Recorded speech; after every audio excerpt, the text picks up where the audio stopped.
क्योंकि उत्तर प्रदेश में तब उत्तर प्रदेश पुलिस जो दुनिया का सबसे बड़ा पुलिस सिविल पुलिस रखता है, उसमें से आधे से अधिक पद खाली थे।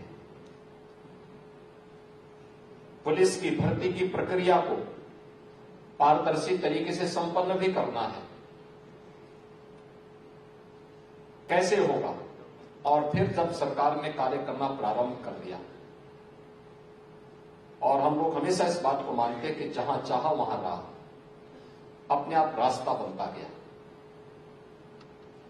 1,54,000 से अधिक हमने पुलिस कार्मिकों की भर्ती की, पूरी पारदर्शी तरीके से की। अभी हाल ही में आपने देखा होगा 60,200 पुलिस कार्मिकों की नई भर्ती की प्रक्रिया उत्तर प्रदेश के अंदर हम लोगों ने संपन्न की है। और ये प्रक्रिया कितनी पारदर्शी तरीके से हुई है। 50 लाख एप्लीकेंट थे और पूरे शानदार तरीके से पूरी परीक्षा संपन्न हुई है। परिणाम भी घोषित हो गए हैं। ये सारे कार्यक्रम आगे बढ़ रहे हैं। अब प्रदेश के अंदर जिस रूल ऑफ लॉ की बात की जाती है, उसके लिए उस प्रकार का माहौल पैदा करने के लिए उस प्रकार का वातावरण हमें तैयार करना है। कैसे कार्य होगा?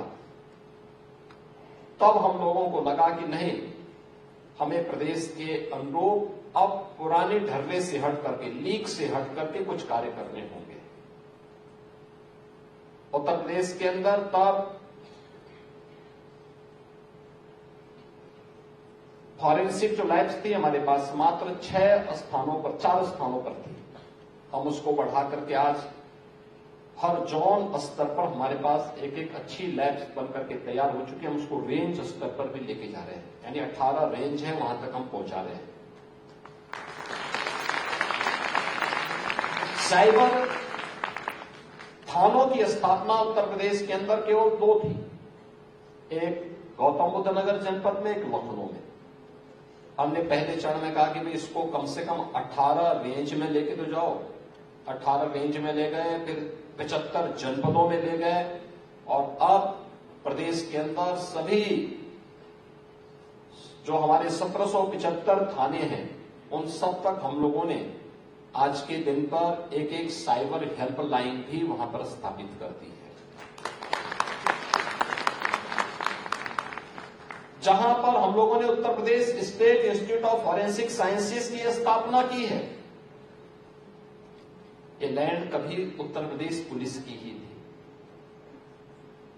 लेकिन प्रदेश के अंदर बीच का जो अंधकार का युग था, उस कालखंड में लखनऊ के एक बड़े दुर्दांत भू माफिया ने इस लैंड को अपने नाम पे करा दिया था।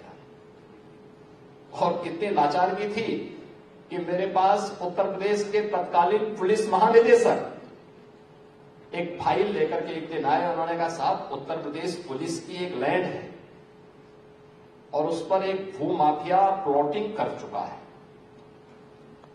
मैं भौचक था। मैंने कहा, यूपी पुलिस की लैंड पर? भाई हम ये तो सुनते थे कि पुलिस ने किसी की लैंड पे कब्जा कर लिया है, कब्जा करवा लिया है, लेकिन पुलिस की लैंड पर कोई भू माफिया कब्जा कर रहा है, ये तो आपने जो है उल्टा बता दिया। मैंने कहा मैं आपकी बात से पहले ये मुझे अनुमान लगा रहा था कि हो सकता है कि पुलिस ने किसी की लैंड पे कब्जा किया होगा, लेकिन आप तो उल्टा बोल रहे हैं कि पुलिस की लैंड पर कोई भू माफिया कब्जा कर लिया। इसका मतलब वो कोई दुर्दांत भू माफिया होगा। उन्होंने कहा, मैंने कहा कितनी लैंड है?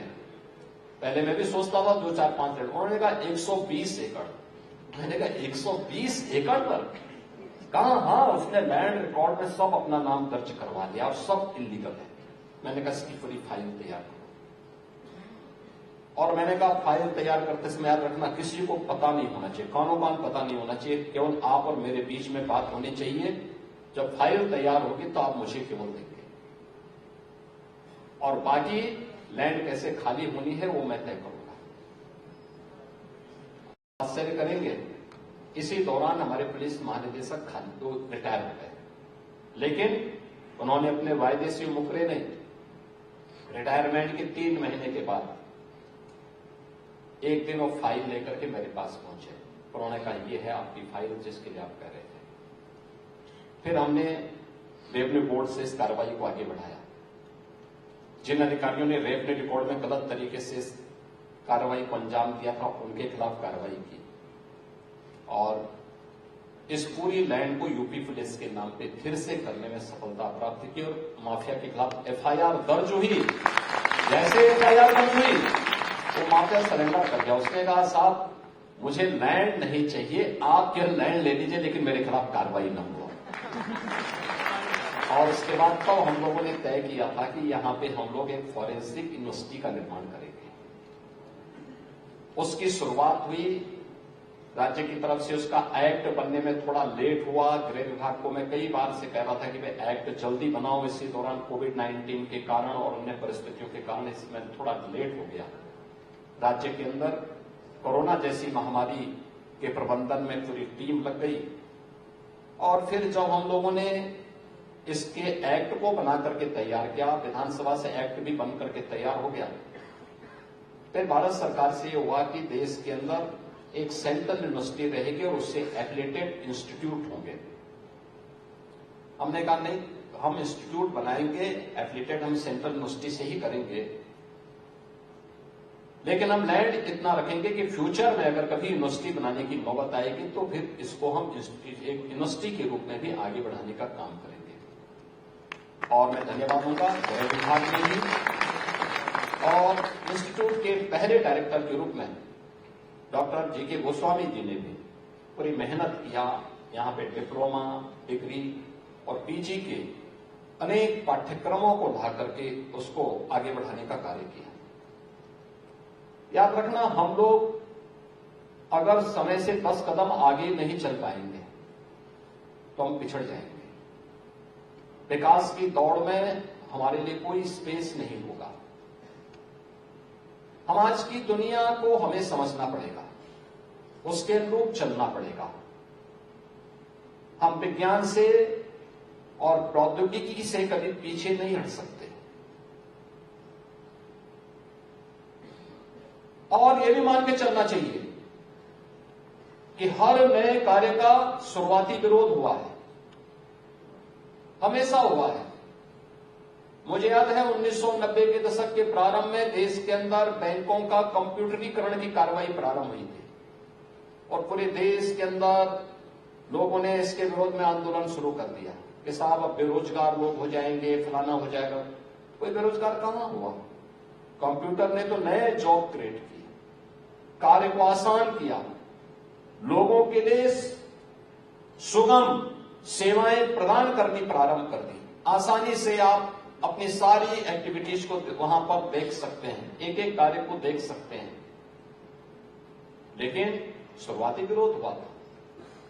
और कब नहीं विरोध हुआ? टेलीफोन आया होगा तब भी विरोध हुआ होगा, प्रिंटिंग प्रेस आया होगा तब भी विरोध हुआ होगा, हर एक स्तर पर विरोध हुए होंगे। मोबाइल फोन आया होगा शुरू में, टेलीविजन आया था शुरू में, उसका भी विरोध हुआ था।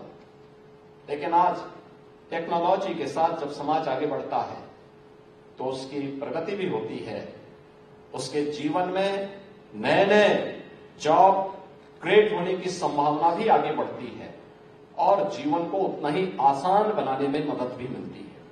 और यह आज टेक्नोलॉजी के माध्यम से हम सब देख पा रहे हैं, कर पा रहे हैं। इसलिए टेक्नोलॉजी से दूर भागने की आवश्यकता नहीं, उसको अपनाने की आवश्यकता है। हाँ, उसके सुरक्षात्मक और नैतिक उपायों को भी अपने साथ जोड़ करके रखने की आवश्यकता है, उसका कोई दुरुपयोग न करें।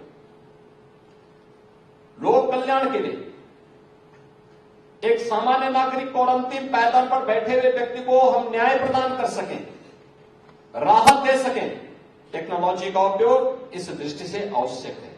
और उस दिशा में यह नया प्रयास जब प्रारंभ हुआ तो हम लोगों को लगा कि यह इंस्टीट्यूट इसी रूप में, और मुझे लगता है इंस्टीट्यूट को केवल यहीं तक सीमित नहीं रहना कि हमें केवल डिप्लोमा या डिग्री या यहां पे पीजी के कुछ सर्टिफिकेट या उसके डिग्री यहां से वितरित करनी है।